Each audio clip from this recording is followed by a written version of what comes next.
नमस्कार, आप सभी का बहुत बहुत स्वागत है और मैं हूं आपके साथ अंकिता सिंह। बुलेटिन की शुरुआत करते हैं। भारत सरकार ने चीन की रेयर अर्थ एक्सपोर्ट पाबंदियों के बीच बड़ा कदम उठाते हुए 7,280 करोड़ रुपए की rare earth permanent magnets manufacturing scheme को मंजूरी दे दी है। ये योजना भारत में पहली बार 6,000 एमटीपीए की क्षमता के साथ रेयर अर्थ मैग्नेट्स के घरेलू उत्पादन की शुरुआत करेगी। प्रधानमंत्री नरेंद्र मोदी की अध्यक्षता में हुई मंत्रिमंडल बैठक में ठोस दुर्लभ पृथ्वी स्थायी चुंबकों के विनिर्माण की प्रोत्साहन योजना को स्वीकृति प्रदान की गई। सूचना एवं प्रसारण मंत्री अश्विनी वैष्णव ने इस फैसले की जानकारी देते हुए कहा कि योजना का लक्ष्य 6,000 टन प्रति वर्ष की उत्पादन क्षमता तैयार करना है। रेयर अर्थ परमानेंट मैग्नेट्स दुनिया के सबसे शक्तिशाली मैग्नेट्स में शामिल है और ये इलेक्ट्रॉनिक वाहनों, नवीनीकरणीय ऊर्जा, उपभोक्ता इलेक्ट्रॉनिक्स, एयर स्पेस और रक्षा उपकरणों में अहम भूमिका निभाते हैं। ये योजना देश में रेयर अर्थ ऑक्साइड्स को धातु को मिश्र धातु में और मिश्र धातु से तैयार मैग्नेट बनाने की पूरी प्रक्रिया स्थापित करेगी। सरकार का कहना है कि यह परियोजना भारत को आरईपीएम उत्पादन में वैश्विक स्तर पर सक्षम बनाएगी और घरेलू उद्योगों के लिए आरईपीएम आपूर्ति श्रृंखला को सुरक्षित बनाएगी। ये कदम 2047 तक विकसित भारत के विजन और नेट जीरो 2070 लक्ष्य की दिशा में एक अहम मील का पत्थर साबित होगा।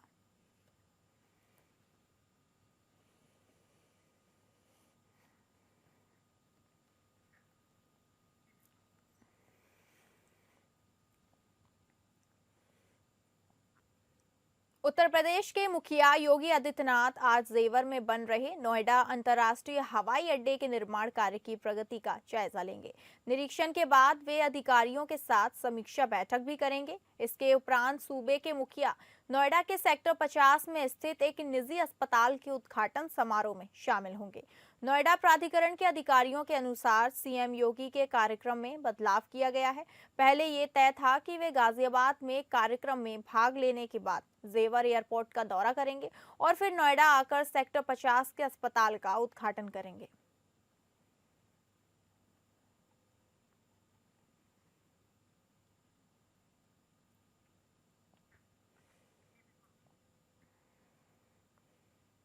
अखिलेश यादव ने प्रसिद्ध अभिनेता एवं निदेशक फरहान अख्तर द्वारा निर्मित फिल्म 120 बहादुर का विशेष प्रदर्शन पलासियो मॉल में उनके साथ मिलकर देखा। इस दौरान अखिलेश यादव ने कहा कि दुनिया की फौजों में सबसे बहादुर फौज हमारे भारत की है।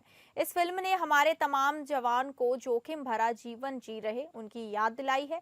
नई पीढ़ी को देखना चाहिए। मैं एक लंबे समय के बाद मूवी देख रहा। थिएटर पर जवानों की बहादुरी पर सब लोग गर्व करते हैं। भारत सरकार को कम से कम बताना चाहिए कि भारत का क्षेत्रफल पहले क्या था और आज क्या है। जितना संविधान हमारा मजबूत होगा उतना लोकतंत्र हमारा मजबूत होगा।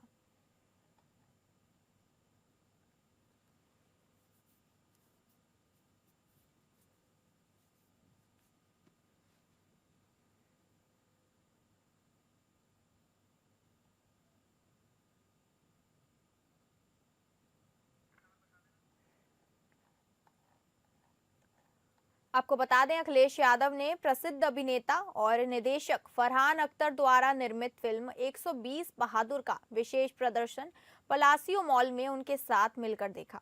इस दौरान अखिलेश यादव ने कहा कि दुनिया की फौजों में सबसे बहादुर फौज हमारे भारत की है। इस फिल्म ने हमारे तमाम जवान को जोखिम भरा जीवन जी रहे उनकी याद दिलाई है। नई पीढ़ी को देखना चाहिए। मैं एक लंबे समय के बाद मूवी देख रहा। थिएटर पर जवानों की बहादुरी पर सब लोग गर्व करते हैं। भारत सरकार को कम से कम बताना चाहिए कि भारत का क्षेत्रफल पहले क्या था और आज क्या है। जितना संविधान हमारा मजबूत होगा उतना लोकतंत्र हमारा मजबूत होगा। क्योंकि फिल्म देख कर के आए हम लोग और वो लड़ाई और वो तस्वीरें हम लोगों ने देखी हैं। कितना एक एक जवान ने हजारों हजार की संख्या में चीनी फौजियों का मुकाबला किया। कहा तो ये जाता है कि आखिरी बुलेट तक, आखिरी शरीर जो जवान का जिंदा था और आखिरी सांस तक लड़ करके उन्होंने अपनी जमीन को, मातृभूमि को, अपनी धरती को बचाया। ऐसी बहादुर फौज जिसने आखिरी सांस तक लड़े हों, ऐसे बहादुर लोग जो आखिरी बुलेट तक लड़े हों, जो उनके पास था सब कुछ निछावर कर दिया। वो हमारी धरती, वो भारत माँ, या जो हमारा भारत का क्षेत्रफल है वो कम ना हो। और ये सवाल कई बार उठा कि हमारा क्षेत्रफल जो भारत सरकार जिसका आंकड़ा रखती है उसे कम से कम बताना चाहिए कि हमारे भारत का क्षेत्रफल पहले क्या था, आज क्या है। प्रदेश में हो रही मानव वन्यजीव संघर्ष की घटनाओं को लेकर मुख्यमंत्री ने कहा कि सरकार के लिए ये चुनौती है, लेकिन जिन लोगों के साथ यह घटनाएं सामने आई हैं, इसको लेकर सरकार संवेदनशीलता से काम कर रही है। कहा कि इस मामले में हाई लेवल बैठक की जा चुकी है। मानव वन्य जीव संघर्ष में जिन लोगों की मौत हो जाती है, उन्हें 6 लाख दी जाने वाली धनराशि को 10 लाख कर दिया गया है। जो लोग घायल होंगे, उनके स्वास्थ्य की रेख देख करने के लिए प्रदेश सरकार कटिबद्ध है और निशुल्क में उन्हें उपचार दिया जाएगा। बता दें कि प्रदेश में लगातार मानव वन्य जीव घटनाएं सामने आ रही हैं, जिससे पहाड़ से लेकर मैदान तक कई लोग परेशान हैं। पहाड़ों ने भालू व गुलदार का हमला आए दिन हो रहा है, तो वहीं मैदान में हाथियों का आतंक बढ़ता जा रहा है।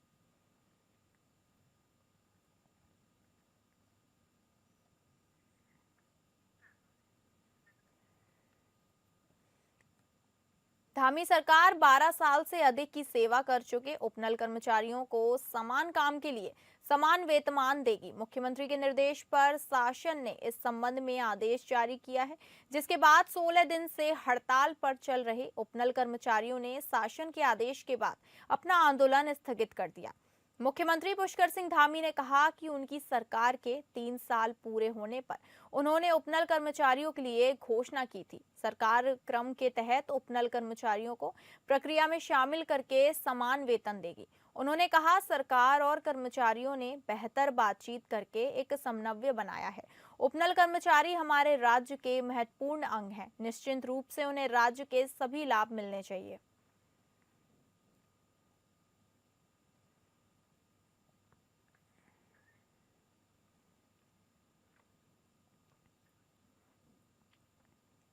देश के 12 राज्यों में 51 करोड़ से अधिक मतदाताओं के घर दस्तक दे रहे 5.32 लाख से अधिक बीएलओ पर काम के दबाव का आरोप गहराता जा रहा है। एसआईआर के 22 दिनों में 7 राज्यों में 25 बीएलओ की मौत ने चिंता बढ़ा दी है। वहीं तृणमूल कांग्रेस ने केवल पश्चिम बंगाल में 34 लोगों की मौत का दावा किया। इन मौतों पर सियासत जोरों पर है। दूसरी ओर निर्वाचन आयोग जिला व राज्य की रिपोर्ट के इंतजार में है। आयोग के सूत्रों का कहना है कि अब तक किसी काम के दबाव से किसी मौत की पुष्टि नहीं हुई है। पश्चिम बंगाल के मंत्री अरुण बिस्वास ने कहा कि एसआईआर के चलते राज्य में 34 लोगों की जान दी। सीएम ममता बनर्जी ने कहा कि इसका उद्देश्य पीछे के दरवाजे से एनआरसी लागू करना और डर पैदा करना है। वहीं बीजेपी आईटी सेल के प्रमुख अमित मालवीय ने कहा, टीएमसी के दबाव में फर्जी और संदिग्ध नाम जोड़े जा रहे हैं। उत्तर प्रदेश के गोंडा जिले में जहर खा जान देने वाले बीएलओ और शिक्षक विपिन यादव के पिता सुरेश यादव ने प्रशासन पर गंभीर आरोप लगाए हैं। उन्होंने कहा कि बेटे ने मरने से पहले फोन पर कहा था कि एसडीएम और बीडीओ वोटर लिस्ट से ओबीसी मतदाताओं के नाम हटाने और सामान्य वर्ग के नाम बढ़ाने का दबाव बना रहे हैं। मना करने पर उसे निलंबन और गिरफ्तारी की धमकी दी गई थी। विपिन की पत्नी सीमा ने बताया कि अधिकारी आधार न देने वालों का नाम भी जोड़ने की कहते हैं। पति बहुत दबाव में थे। 26 नवंबर को यूपी के बरेली में बीएलओ सर्वेश गंगवार अचानक से गिर पड़े। अस्पताल में मौत हो गई। उनके भाई योगेश ने कहा, एसआईआर का दबाव है, देर रात तक काम करवाते हैं। बीएलओ की मौत इसलिए भी चिंता बढ़ा रही है क्योंकि अगले साल से देश भर में जनगणना शुरू होगी। उसमें भी सबसे बड़ा बोझ शिक्षकों के ऊपर होगा।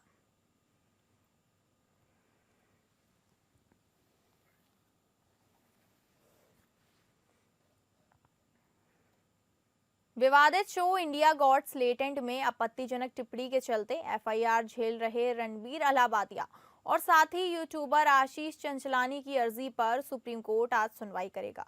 रणबीर अलाहाबादिया ने गिरफ्तारी से राहत और उनके खिलाफ मुकदमा रद्द करने के साथ साथ असम महाराष्ट्र में दर्ज एफआईआर को एक साथ जोड़े जाने की मांग की है। हालांकि पिछली सुनवाई में कोर्ट ने रणवीर की गई टिप्पणी पर सख्त नाराजगी जाहिर की थी और चेतावनी देते हुए गिरफ्तारी से राहत दे दी थी।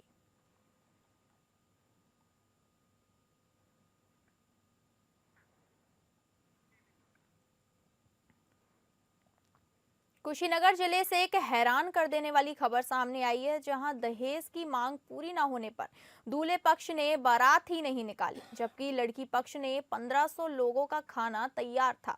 उनके मेहमान मौजूद थे, डीजे बज रहा था, लेकिन रात 8 बजे अचानक सूचना आई बारात नहीं आएगी। बाद में पता चला कि दूल्हे पक्ष ने दहेज की मांग पूरी न होने का हवाला देकर बारात नहीं लाने का फैसला लिया, जिसके बाद शादी की खुशियां मातम में बदल गईं। हताश परिजन पहले बंसी पुलिस चौकी और फिर पड़रौना थाने पहुंचे। जब दूल्हे के गांव पहुंचे तो घर पर ताला मिला।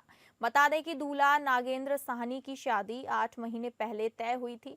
दहेज के रूप में 5 लाख रुपए, एक पल्सर बाइक और विदाई का सामान तय हुआ था। ये भी आरोप है कि शादी के दिन दूल्हे पक्ष ने कई मांगे रख दी थी। लड़की वालों ने दहेज मांग बढ़ाने का आरोप लगाते हुए पुलिस को तहरीर दे दी है। पुलिस मामले की जांच में जुट गई है। दहेज रूपी कुरीति ने एक और परिवार की खुशियां छीन ली। लड़की पक्ष अब इस शादी को पूरी तरह खत्म करने की मन बना चुका है।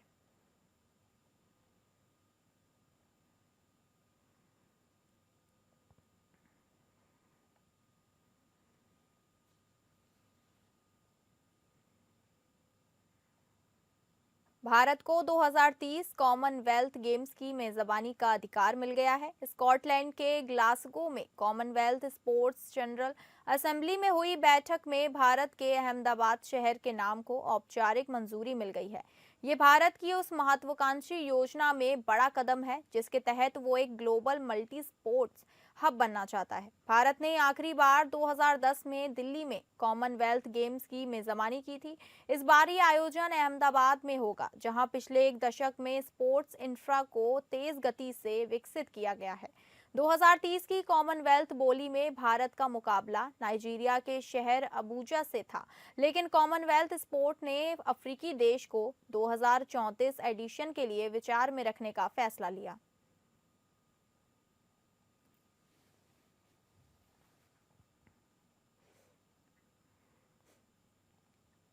हांगकांग में हाई राइज अपार्टमेंट्स में लगी भीषण आग से मरने वालों की संख्या 44 हो गई है। इसके साथ ही अधिकारियों ने जानकारी दी है कि लगभग 300 लोग अभी भी लापता हैं। हांगकांग में लगी ये आग दशकों में शहर की सबसे घातक आपदा बन गई है। बता दें कि ये घटना ताई पो स्थित वोंग फुट कोर्ट एस्टेट में हुई है, जो लगभग 2000 अपार्टमेंट वाले 8 इमारतों के परिसर में फैला हुआ है।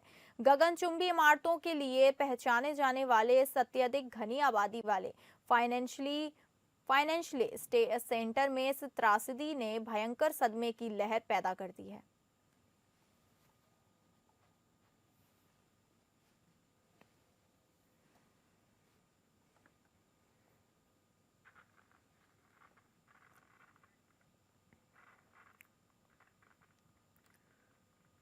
वॉशिंगटन डीसी में व्हाइट हाउस से कुछ ही दूरी पर बुधवार दोपहर नेशनल गार्ड के 2 जवानों को गोली मार दी गई। ये हमला फरागट मेट्रो स्टेशन के पास 17वीं और आई स्ट्रीट के कोने पर हुआ। दोनों जवानों की हालत गंभीर बनी हुई है। हमलावर भी मुठभेड़ में घायल हुआ और उसे भारी सुरक्षा के बीच स्थानीय अस्पताल में भर्ती कराया गया। कानून प्रवर्तन एजेंसियों के अनुसार संदिग्ध की पहचान रहमानुल्लाह लाकनवाल के रूप में हुई है, जो 29 वर्षीय अफगान नागरिक है। वो साल 2021 में अमेरिका में दाखिल हुआ था। शुरुआती जांच में माना जा रहा है कि उसने अकेले ही इस हमले को अंजाम दिया। हालांकि उसकी पहचान संबंधी कुछ पहलुओं की अभी भी पुष्टि की जा रही है।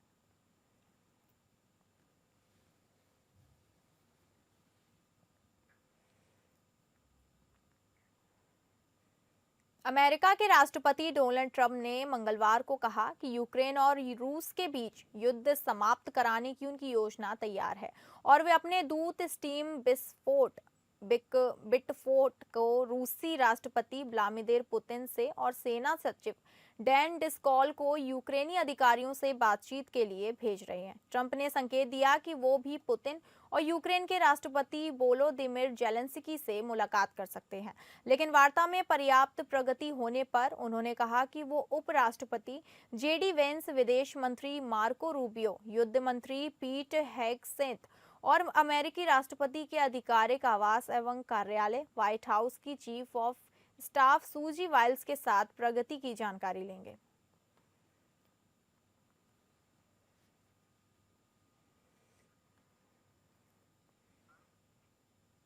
फिलहाल इस बुलेटिन में इतना ही। नमस्कार।